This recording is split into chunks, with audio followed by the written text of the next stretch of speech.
اللہ الرحمن الرحیم۔ الحمدللہ آج عید الفطر کے موقع پر عیدگاہ جدید میں دوگانہ نماز شکر ادا کی گئی ہے، جو ایک مہینے کے رمضان کی تکمیل پر اللہ تبارک و تعالی خوشیوں کے لیے مسلمانوں کو عطا فرماتے ہیں۔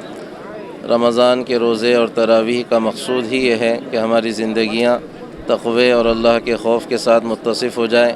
اس عید الفطر کے ذریعے سے اللہ تبارک و تعالی مسلمانوں کے درمیان روحانیت اور آپسی اتحاد و اجتماعیت اور ایثار و ہمدردی اور جذبہ قربانی کے پیدا کرنے کا ایک داعیہ پیدا کرنا چاہتے ہیں۔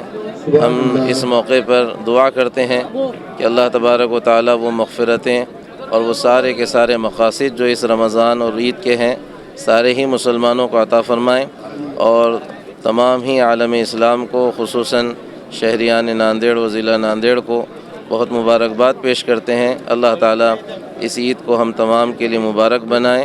اللہ تبارک و تعالیٰ ہمارے تمام اعمال کو قبول فرمائیں۔ السلام علیکم۔